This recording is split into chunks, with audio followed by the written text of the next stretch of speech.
Lexus has dropped the ball with their entry-level UX. If you missed my review for the 2023 model, make sure to check that out. They gave it a refresh for 2023, bringing it only as a hybrid. And that's one of the things I was asking for ever since the introduction of this entry-level Lexus into the lineup here in North America, is that they brought it out with two powertrains. They brought it with an all-wheel drive hybrid system with 181 horsepower, and they also brought it in with a front-wheel drive only 2-liter Corolla setup with like 169 horsepower and a CVT that is not fit for the luxury brand. So when they got rid of that CVT 2-liter Corolla setup and they gave us hybrid only, I was a little bit happy. And not only that, they gave us a front-wheel drive option to reduce costs. Horsepower doesn't drop either in that regard either. But as we go on over to the Lexus newsroom for 2024 model year, we have pricing, and things are getting a bit messy because the Corolla Cross is here on the market doing things better than the Lexus UX. Before I get too far ahead of myself, what is this vehicle bringing for 2024? Well, like I said, 2023 was a refresh. They brought the F-Sport handling. They made it hybrid only. And we have a power rear door with a kick sensor that finally, what are we, 5 years into the fort? 5 years into, I think 2019 was the first model year. So 5 years into the product stat cycle now, and we are just now having a power rear door with a kick sensor. Now, the good news is these things are probably hitting the market anytime now as it goes on sale this spring. And it brings all the updates with the new Lexus interface, software system, USB-Cs in there, better options for handling, etc. But here's the thing. This is the Achilles heel of the UX. The Lexus hybrid drive powertrain boasts 181 total system horsepower. This is the exact same horsepower that it debuted with. It's a 4th gen hybrid system. Meanwhile, the Prius and the new Corolla Cross, which Corolla Cross is in the same segment, it's just not luxury, right? It's the same sort of compact crossover. That has 196 horsepower now from its all-wheel drive 5th gen system. So Lexus has refused to update their UX, at least here in America. I know in other markets, it's got the UX 300E, where it's the first fully battery electric Lexus across the world. Even though the RZ is coming out now for America, we don't get the UX 300E. But for 2024, they've getting a much larger battery pack. It's getting close to 300 miles of range. I know it's front wheel drive only. It only has around 200 or so horsepower. But for a vehicle like the UX, that's plenty of horsepower.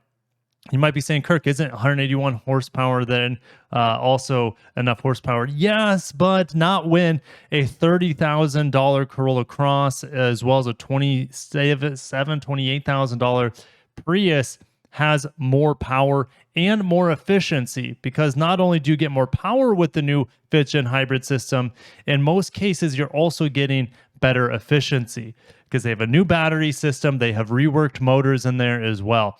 So that is just, I felt like I had to get that off my chest.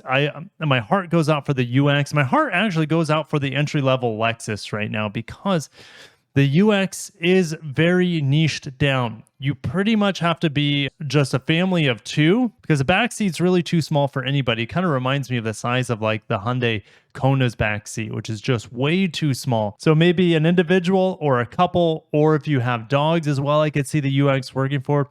Unfortunately, the Corolla Cross comes in much cheaper and with more power and with better efficiency. And that's the thing, when I was driving it, even though the interior is completely pedestrian on the Corolla Cross and the looks aren't as good as the UX, it drove great and it was fairly quiet and it was very smooth. The powertrain felt better than this UX's powertrain. And that's just unacceptable in my opinion when you're getting outdone powertrain wise from the Toyota brand. And it's not just this Corolla Cross outdoing the UX with the powertrain.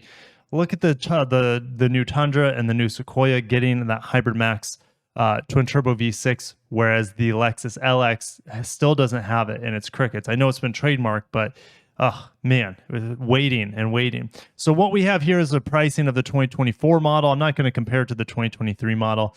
I said when I reviewed that vehicle last year, I would not spend more than $40,000 on it, and that.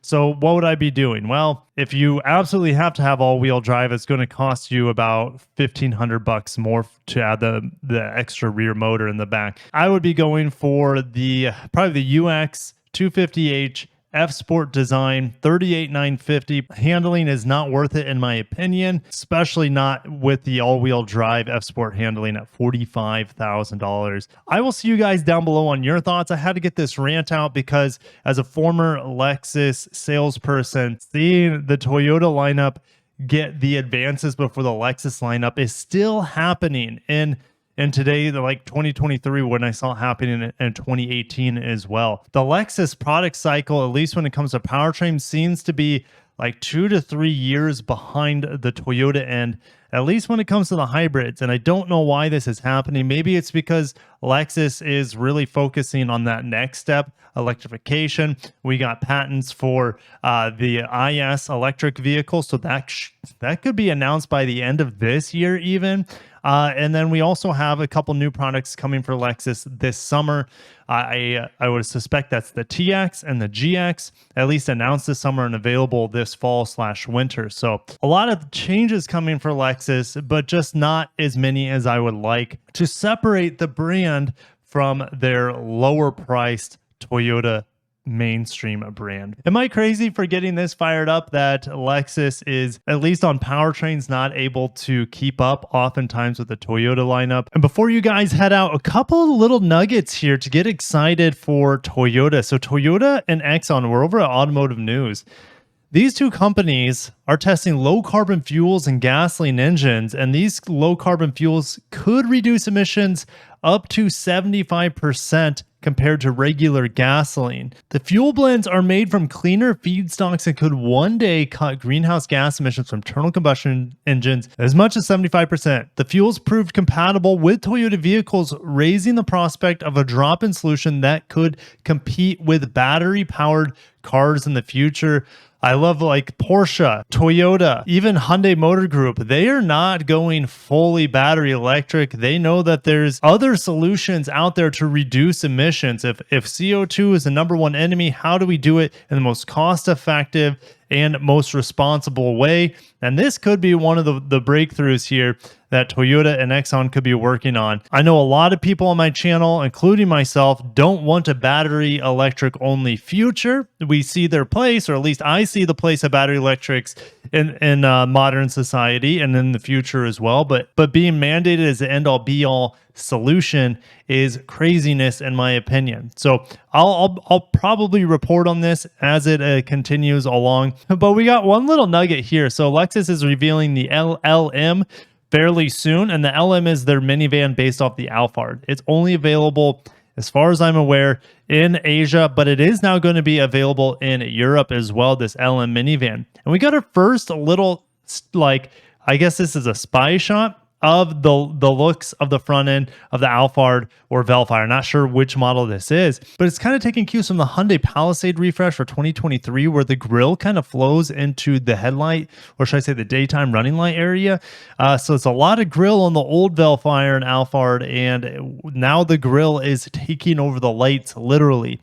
Which I'm not upset about. Look, the Hyundai Santa Cruz and Santa Fe has a similar like design. It's just a lot bigger grille here on the minivan. So the V6 is gone as well. So you're going to have the option of the 2.4 liter turbo in all-wheel drive or front-wheel drive, but you're also going to have the hybrid, the 2.5 liter hybrid. I would assume it's the exact same setup that we see, let's say, in the Sienna minivan here stateside, around 245 horsepower and around 40, well, not 40 miles, but about 35, 36 miles per gallon, which is pretty incredible. So I would love to have these styled minivans here in the United States. I prefer their styling over the spaceshipy, the new spaceshipy designed Sienna. Let me know if you guys would like the design of the Velfire on our Sienna here stateside. But I'm getting it there. Thank you guys for watching, and make sure to subscribe for more Toyota Lexus news like this. Have a great day and peace.